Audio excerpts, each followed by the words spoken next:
class 8. Welcome to your maths class. Students, we were doing chapter number 4, direct and inverse variation. So today we will be continuing with the same chapter and the same worksheet. That means worksheet 1. So before starting today's topic, let me share its outcome. After watching today's video, you will be able to solve real life problems involving direct variation. बेटा हमने कल question number 1, 2 और 3 किए थे and I have given you question number 4, 5 and 6 are your homework. I hope you people have done that. So I am going to continue with question number 7 now. So question number 7 is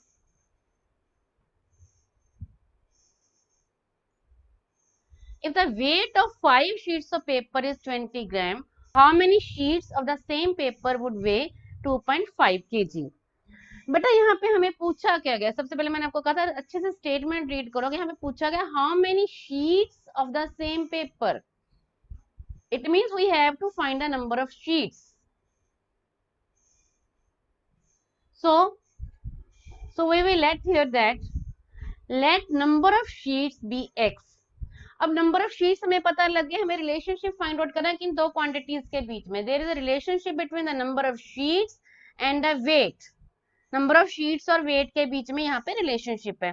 तो हमें इसके बाद next step करना होता है इसका table बनाना. जब हम टेबल बनाएंगे तो हमारे पास क्या आएगा, नंबर ऑफ शीट्स, वेट के यहाँ पे 2 यूनिट्स हैं, एक यूनिट है ग्राम और एक यूनिट है किलोग्राम. हमने एक स्टेप ये करेंगे कि दोनों के यूनिट्स को सेम करेंगे. तो मैंने यहाँ पे वेट को मैंने यहाँ पे ग्राम में लिया है. तो हमने यहाँ पे टेबल में 2 कॉलम्स बनाए. हमने एक में हमने लिया नंबर ऑफ शीट्स और दूसरे में लिया वेट इन ग्राम. तो जब अगर हमारे पास 5 शीट्स हैं तो वेट कितने ग्राम है, हमारे पास 20 ग्राम है. तो नंबर ऑफ शीट्स 5 हो गई तो वेट इन ग्राम 20 हो गया. अब अगले में हमें 2.5 kg हमें वेट दिया गया है, लेकिन ये वाला वेट हमारे पास ग्राम में था. यूनिट्स मस्ट बी सेम, हमें दोनों यूनिट्स को सेम करना है. तो हमने क्या करना, यहाँ पे 2.5 kg को पहले ग्राम में कन्वर्ट करना. आपको पता है कि जो 1 kg होता है वो 1000 ग्राम होता है, ठीक है. तो 2.5 kg को जब आपने ग्राम में कन्वर्ट करना, you will multiply it by 1000. तो 2.5 इंटू 1000, तो ये हमारे पास आ गया 2500 ग्राम. और हमने नंबर ऑफ शीट्स को x लेट कर लिया. अब देखो ऑब्वियस ही चीज है, जब हमारे पास वेट इंक्रीज हो रहा है 20 ग्राम से 2500 ग्राम, तो ऑब्वियसली नंबर ऑफ शीट्स भी इंक्रीज होंगी. दोनों में इंक्रीज आएगा, इसका भी इंक्रीज है तो इसका भी इंक्रीज है. So it is a case of direct variation. आपको मैंने पहले भी समझाया था, ये लिखना हमारे लिए बहुत जरूरी है. अगर डायरेक्ट वेरिएशन है तो हमारे पास फॉर्मूला क्या लगेगा, x upon y is equal to k. ठीक है. After writing the formula we will substitute the values. तो क्या बनेगा, 5/20 is equal to x upon 2500. Next step क्या होगा, we have to cross multiply it. 5 आपका 2500 से मल्टीप्लाई हो जाएगा और 20 हमारा x से मल्टीप्लाई हो जाएगा. तो 5 into 2500 is equal to 20 into x. अब x फाइंड आउट करना है, यहाँ पे 20 हमारा मल्टीप्लाई में, वो इस साइड जाके हमारा डिवाइड में चला जाएगा. तो x की वैल्यू हमारे पास क्या आ गई, 2500 इंटू 5 अपॉन 20. बेटा अब इसकी कटिंग करेंगे, 0 से 0 कट गया, 2 और 250 की हमने कटिंग की, it will be 125. So after multiplying 125 with x, we get 625. So therefore, number of sheets is equal to 625. तो ये हमारा आंसर आ गया. I hope it is clear to you. Now moving to question number 8. Our question number 8 is, Reena types 600 words in 4 minutes. How much time will she take to type 3150 words? बटा दिया क्या गया है कि हमारे पास relationship है between the number of words and time. ठीक है. It means how much time means हमें क्या फाइंड आउट करना है, हमें टाइम फाइंड आउट करना है. तो हम क्या लिखेंगे, let the time taken be x minutes. तो टाइम टेकना कितना हो गया हमारे पास, x मिनट्स.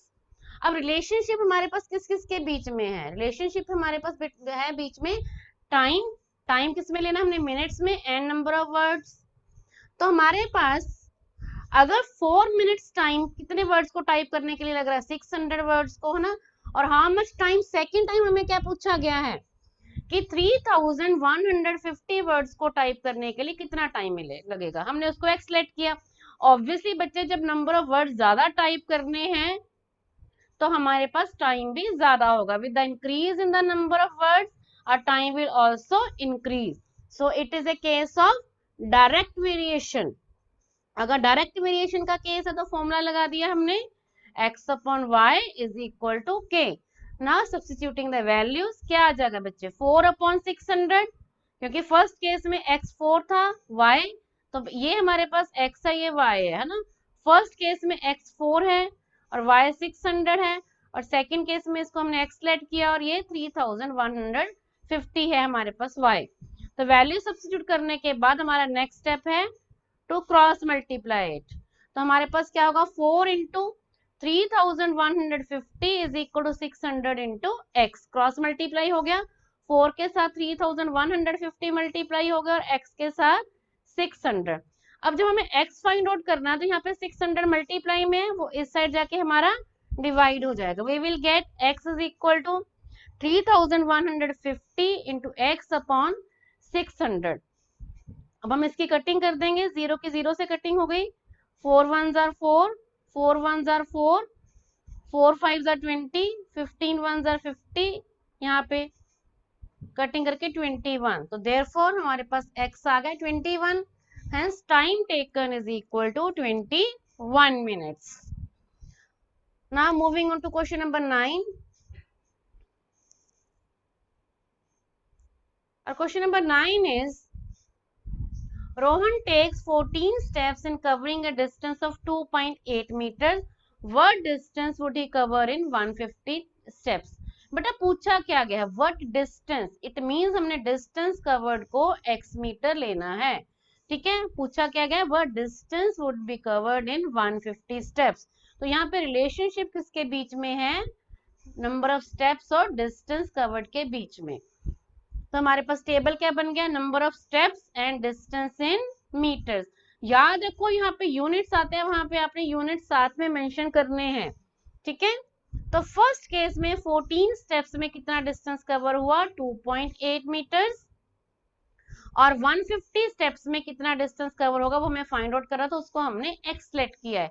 ऑब्वियसली जब नंबर ऑफ स्टेप्स ज्यादा हो गए तो distance covered will be more, so it will be case of direct variation. अभी तक तो आपको समझ आ गया होगा कि जब दोनों चीजें इकट्ठी इंक्रीज हो या डिक्रीज हो तो वो कौन सी वेरिएशन होती है, it is a direct variation. So therefore x upon y is equal to k, ये हमारा फॉर्मूला आ गया। फर्स्ट केस में x कितना है हमारे पास 14 और y था 2.8, और सेकंड केस में x 150 और y था x। हमने क्या कर दिया, इसको क्रॉस मल्टीप्लाई, तो 14 multiply by x is equal to 150 into 2.8। देखो इधर हुआ ना, x इधर चला गया, 2.8 इधर चला गया। अब x के साथ 14 मल्टीप्लाई में हमें x फाइंड आउट करना है, 14 हमारा यहाँ पे जाके डिवाइड में हो जाएगा, इधर x इसके नीचे आ जाएगा, ठीक है। तो 150 इंटू 2.8 अपॉन 14, यहाँ डेसिमल मैंने खत्म किया, 10 आ गया, 14 1 जार 14, 14 2 जार 28, 0 से 0 की कटिंग, ठीक है। After multiplying we will get 30, ठीक है, 15 2 जार 30। तो therefore distance covered is equal to 30 metre. बेटा एंड में देयरफॉर लिखना कंपलसरी है, आप बताओगे कि आपने क्या फाइंड आउट किया है, तो एंड में ये लाइन भी आपने स्किप नहीं करनी है। So with this we have completed question number 9। Now question number 10। So your homework questions are question number 10, 11 and 12.